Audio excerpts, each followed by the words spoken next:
I'm asking the FCC to reclassify Internet service under Title II of a law known as the Telecommunications Act.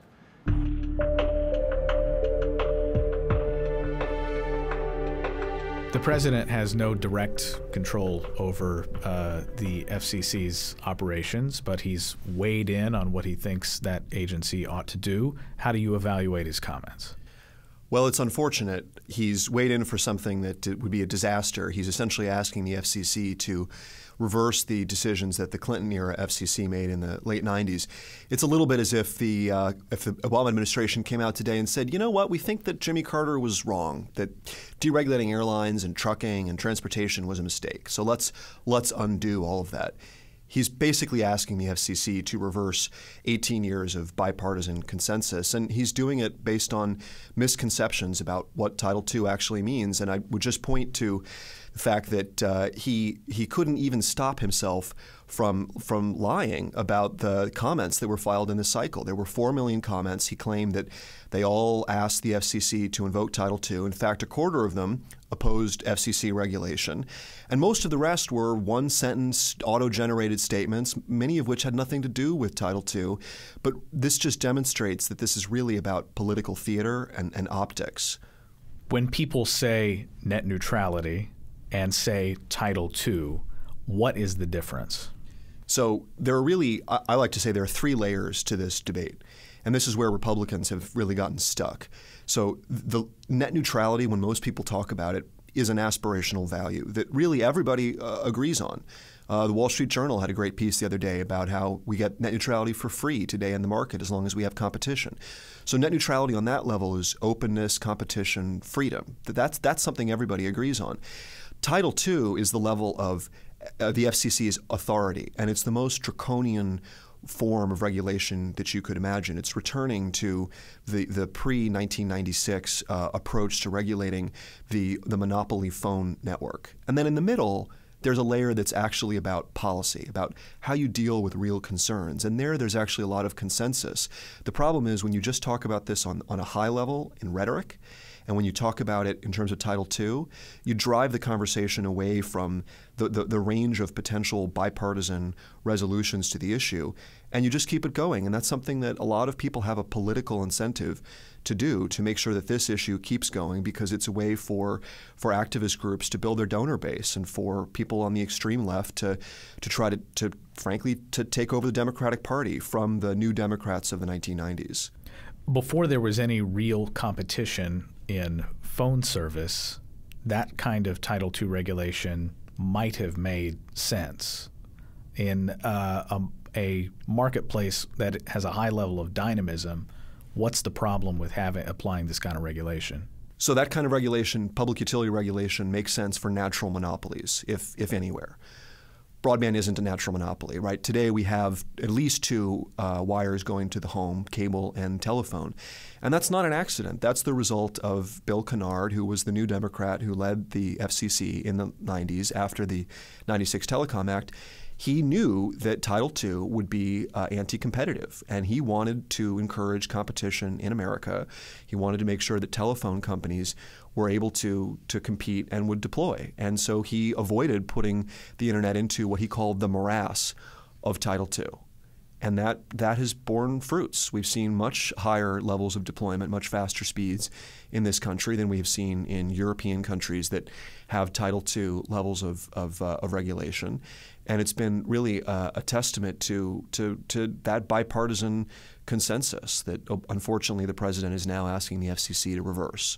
Our friend at the Oatmeal comic, who is often an astute observer of issues related to science and hot sauce, tells us that the Internet was founded on the concept that all information must be treated equally. Well, that's just not true. The Internet works very well for consumers, precisely because there is prioritization. So in the 90s, the big question was, how do you get competition in the voice market? And the way that that's happened is that 1/3 of Americans today get their voice service from a wireless provider, and 1/3 get it from an internet provider. And those services are dependent on prioritization, because there are some kinds of service where it's really a bad thing if you lose packets. So you need to have prioritization. You need those bits not to be treated equally, and that's good for consumers. And that's why on the policy level of this debate, what you really want is a rule of reason.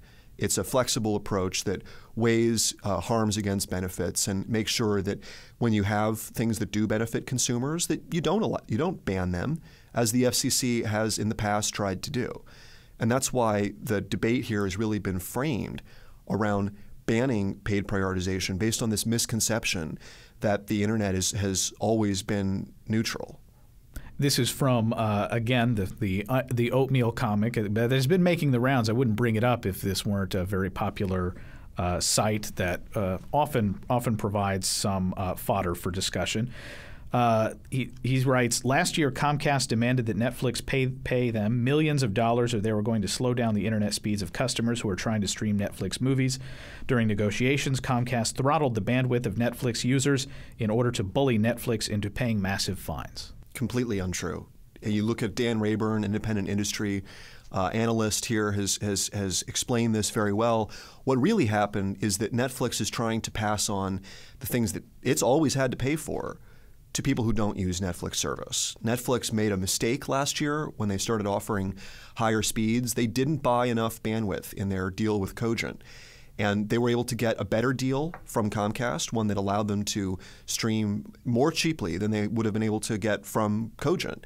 And they turned around and have suggested that broadband companies are holding them for ransom when in fact they're offering a more efficient, cheaper solution, which means lower bills for consumers. That it's a cynical manipulation on Netflix's part, and it has nothing to do with net neutrality. That market for interconnection is thriving. Prices have fallen 1,000-fold in the last, I believe it's 14 years.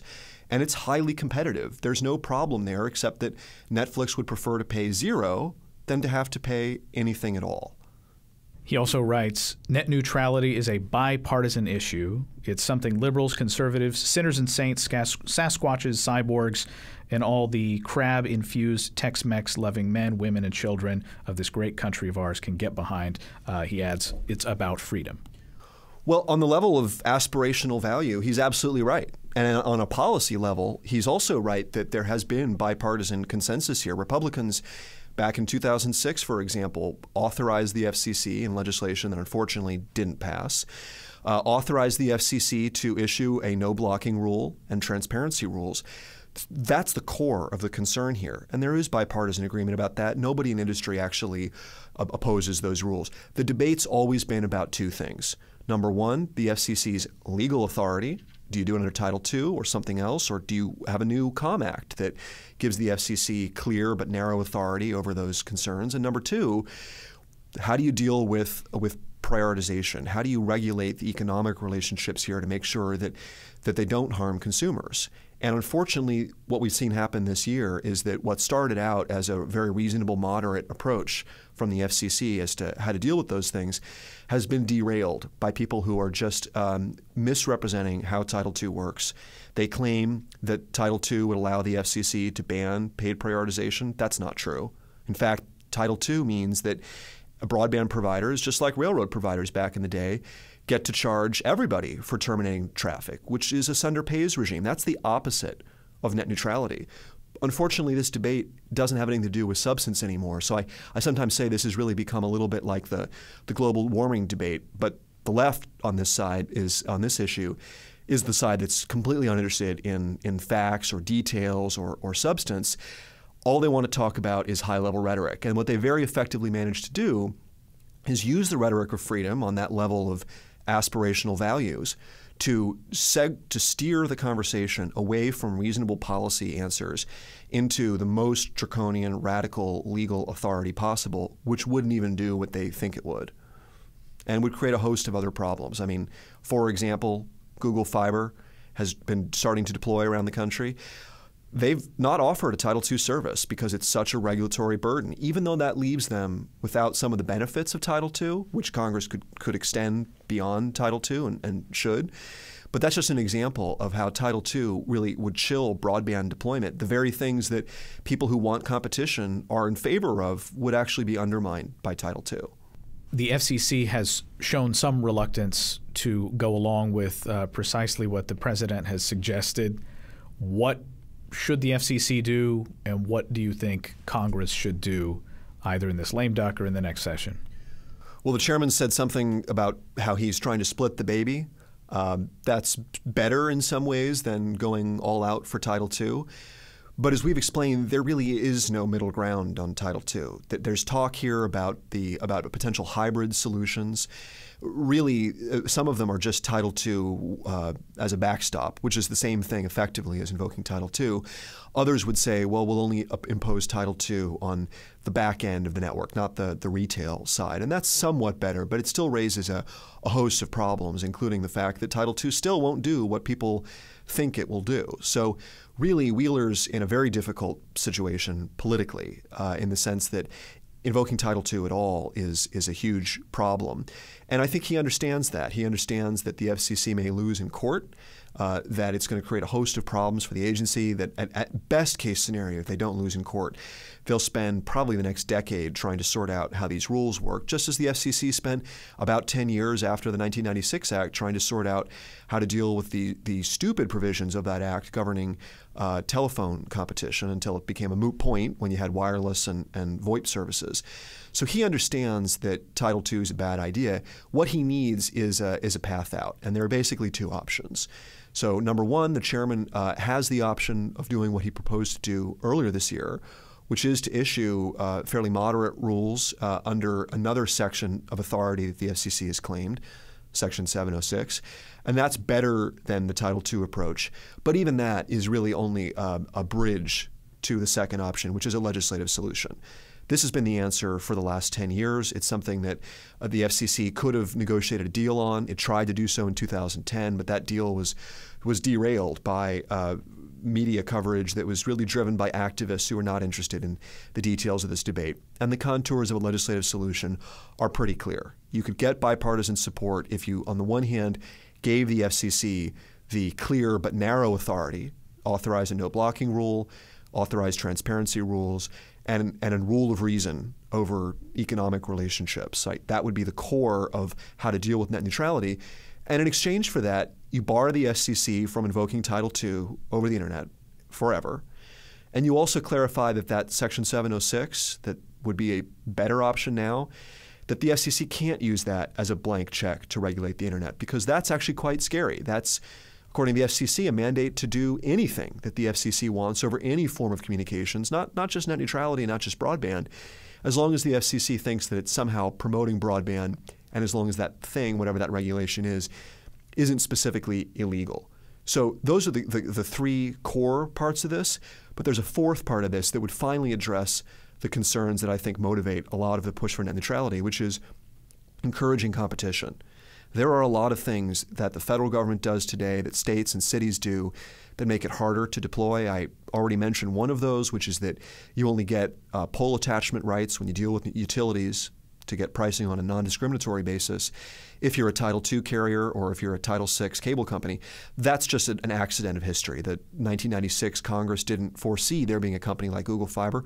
We could fix that. And there are lots of other little barriers that make competition difficult. And finally, if you want to spend taxpayer dollars on something instead of building government-run networks, cities and states, and in some areas the federal government, could build smart infrastructure. And that would mean things like putting conduits under streets and highways where you can lease that space out to broadband companies to put fiber in there. That would lower deployment costs significantly, as would building taller poles. There are things that government could do to encourage competition here. But as I said at the outset, broadband is not actually a natural monopoly because you can have more than one.